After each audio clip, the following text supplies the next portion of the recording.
Est-ce que tu as de l'anxiété mentale? Est-ce que ça t'arrive de prendre des décisions pour essayer de faire disparaître cette anxiété mentale? Est-ce que ça t'arrive d'agir, de passer à l'action, de t'exprimer pour essayer de faire disparaître ce stress mental? Peut-être même aussi que dans ton design humain, tu as le centre Ajna, c'est-à-dire le deuxième triangle en partant du haut, qui est blanc, qui est non défini ou ouvert. Si c'est ton cas, eh bien cette vidéo va t'intéresser et on va faire un exercice ensemble. N'hésite pas aussi à me dire en commentaire si ça t'a fait du bien, si ça t'a servi et si dans les jours suivants, les semaines suivantes, ça a changé quelque chose pour toi. Et puis, abonne-toi. Exercice 2FT pour votre centre Ajna non défini ou ouvert. Pour commencer l'exercice, vous allez estimer sur une échelle de 0 à 10 si vous prétendez souvent être certaine intellectuellement. Si vous savez toujours ce qui se passe, si vous avez toujours réponse à tout, si vous essayez toujours de convaincre, ou tout autre problème plus précis que vous avez réussi à identifier par rapport à votre centre Ajna ouvert non défini si vous êtes plus avancé dans votre processus. Par exemple, 0 à 0, eh bien, vous ne faites pas ça souvent, donc vous êtes plutôt tranquille, vous n'agissez pas forcément depuis vos idées, et vous vous dites, bah, je ne sais pas, j'ai pas d'idée, je vais aller me renseigner, je vais chercher. À l'opposé, à 10, vous croyez tout savoir, tout le temps, sur tout. Vous êtes aussi peut-être sur la défensive par rapport à vos idées, parce que vous avez peur de paraître bête, vous avez peur d'être humilié, rabaissé. Voilà. Et ça va créer peut-être des conflits, vous allez argumenter. Donc si ça vous arrive souvent d'être dans des arguments et que ça crée des frictions avec les gens, là vous êtes à 10. Et puis aussi vous allez agir depuis votre mental. Et puis ensuite, vous allez regretter parce que le résultat de l'action ne va pas être ni correct ni bénéfique pour vous. Et puis vous allez regretter parce que ça ne fonctionne pas bien quand on prend des décisions depuis notre mental, depuis l'anxiété mentale.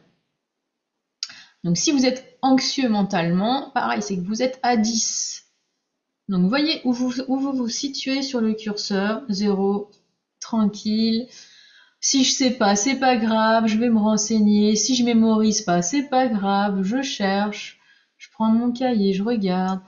Je vais sur internet, je cherche.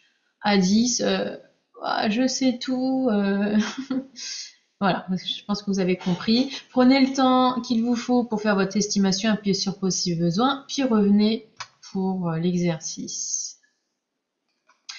Alors ensuite, on va s'asseoir confortablement, le dos bien droit. Vous allez respirer, inspirez profondément, expirez, inspirez, expirez,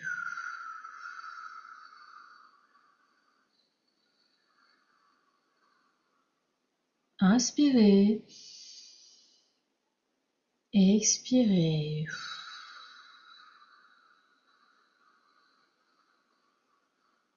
et inspirez, expirez.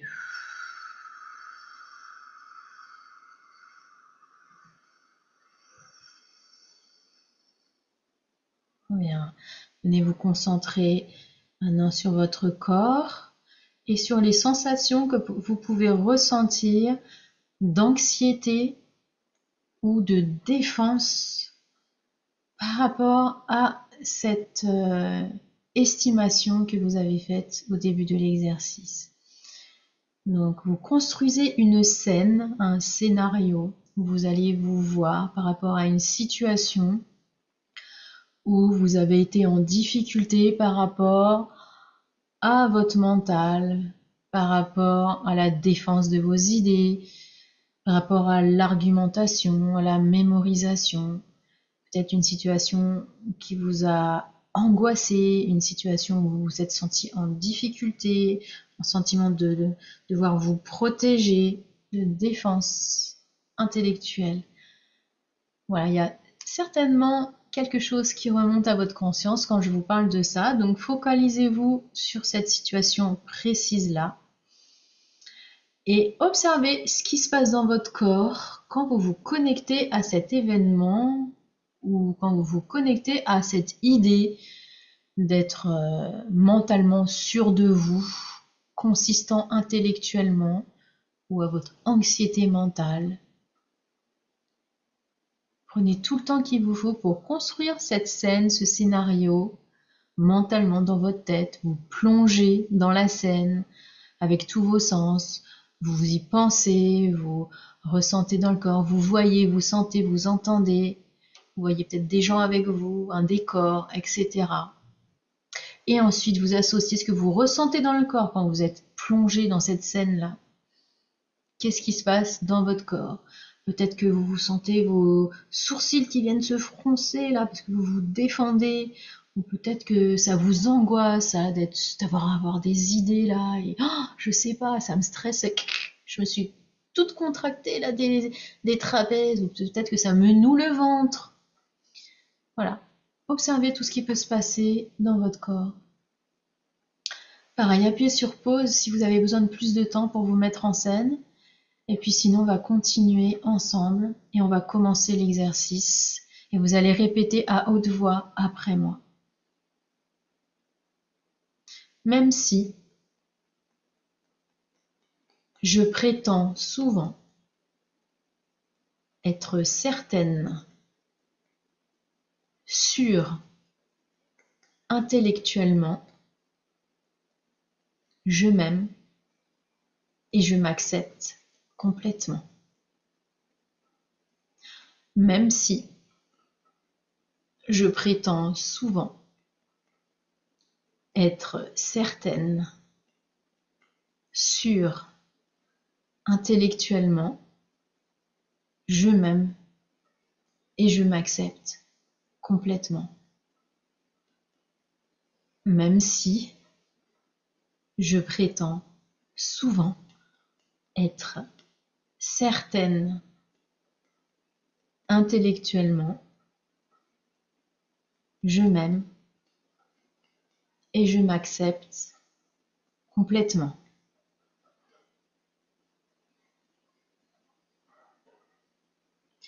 Je prétends être sûre de moi.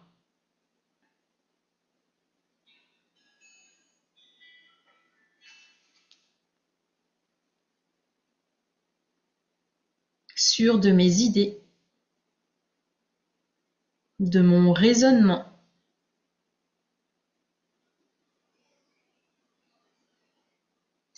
Je prétends savoir ce qui se passe.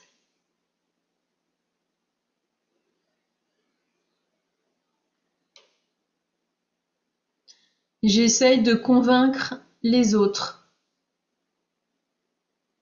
que je suis sûre de moi, alors qu'en fait,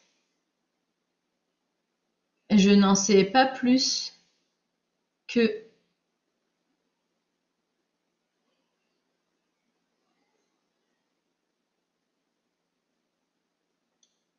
je m'accroche à mes idées, souvent inutilement. Je suis rigide.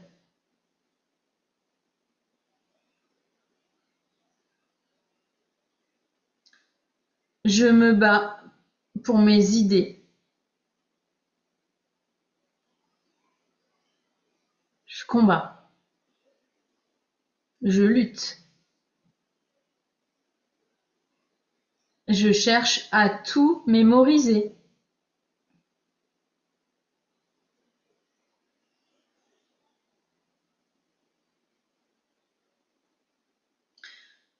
Parfois, je prétends être d'accord avec les autres, alors que j'en sais rien, que je sais pas.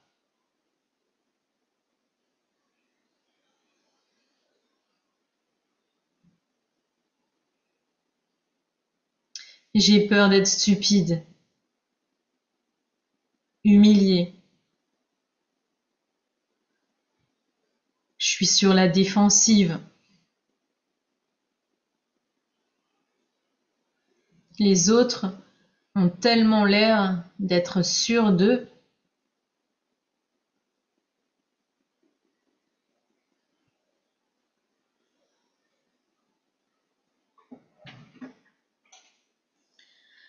J'essaye de résoudre mes problèmes.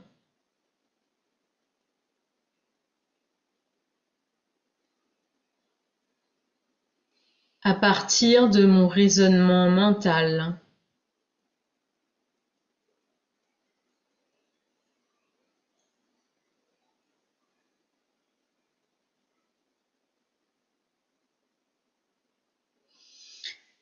Et j'agis pour faire disparaître mon anxiété mentale.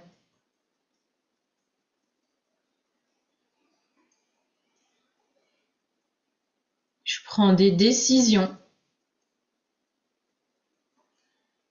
pour dissoudre et faire disparaître mes peurs, mes angoisses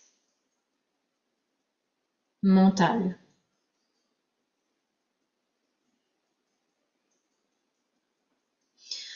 Et vous relâchez. Vous faites une pause, vous respirez. Lâchez les épaules, la nuque. Et vous allez observer ce qui se passe maintenant à la fin de l'exercice dans votre corps.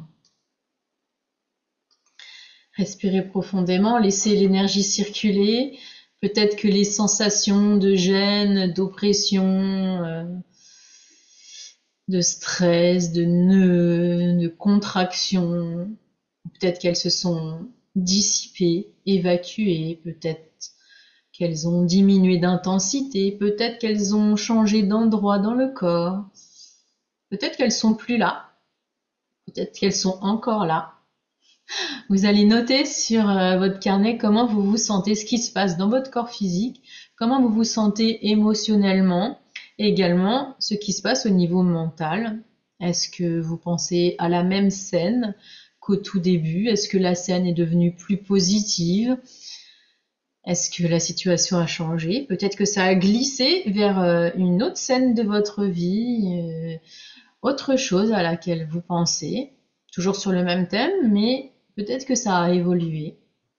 Peut-être que vous voyez que tout va bien maintenant. Donc notez tout au niveau du corps, de l'émotion et du mental, comment vous vous sentez. Et ensuite, vous allez, en plus de cela, réévaluer sur une échelle de 0 à 10. Eh bien, si vous prétendez souvent être certaine intellectuellement, est-ce que vous êtes toujours au même score qu'au début, ou est-ce que le score a diminué d'au moins 2 points, ou est-ce qu'il est arrivé proche de 0? Ce serait très bien. Donc si vous n'êtes pas arrivé à 0, donc pareil, notez le score sur votre carnet. Et si vous n'êtes pas arrivé à 0, il va falloir recommencer encore l'exercice jusqu'à arriver à un score proche de 0. Cette fois-ci, vous allez amplifier les détails, donc la scène, vous allez l'aggraver, n'ayez pas peur, accentuer les sentiments de stress, d'angoisse, d'oppression. Focalisez-vous plus sur ce que vous ressentez dans le corps, allez-y plus fortement. Utilisez votre propre vocabulaire personnalisé, avec vos mots adaptés à votre situation précise. N'ayez pas peur, même parfois, d'utiliser un langage qui peut être particulier. Et puis s'il y a de la rage qui vient ou quelque chose comme ça, utilisez les mots qui correspondent. N'ayez pas peur d'utiliser un vocabulaire qui peut être tendancieux, même parfois. Voilà, allez-y vraiment de façon personnalisée dans votre scénario. Refaites l'exercice encore. Et quand vous avez fini, c'est pas fini, vous revenez avec moi pour la fin de l'exercice. Donc appuyez sur pause, allez-y et venez me rejoindre ensuite. Soyez prêts pour une dernière ronde ensemble. On va commencer au sommet de la tête. J'accepte ma façon de penser inconsistante, variable.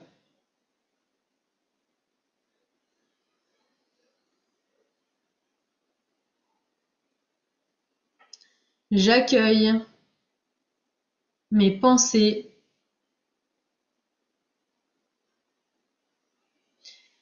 et je permets à mes pensées de circuler,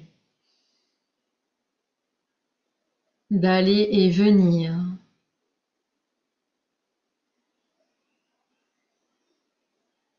Je suis souple dans ma façon de penser.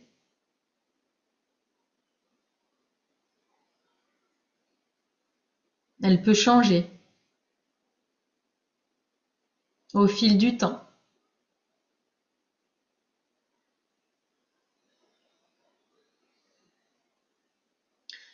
Je m'adapte. Je vais chercher l'information si besoin.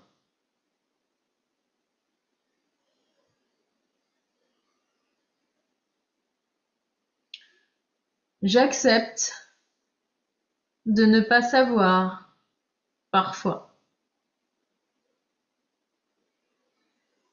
Peu importe le regard des autres.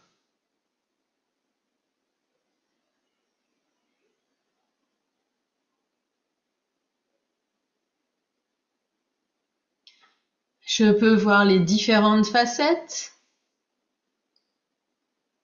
d'un problème.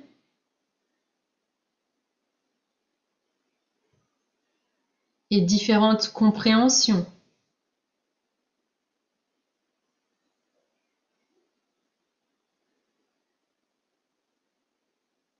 J'écris les choses dont je veux me souvenir.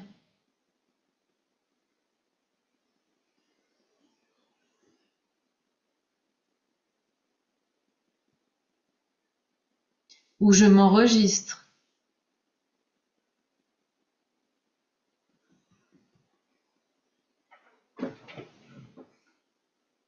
Je sais quoi penser.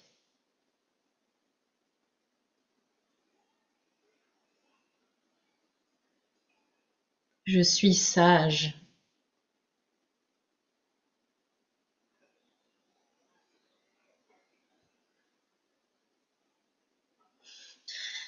Et tout va bien. Je suis sereine.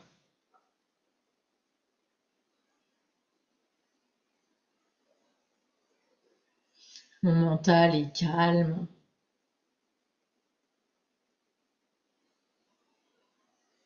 Et tranquille.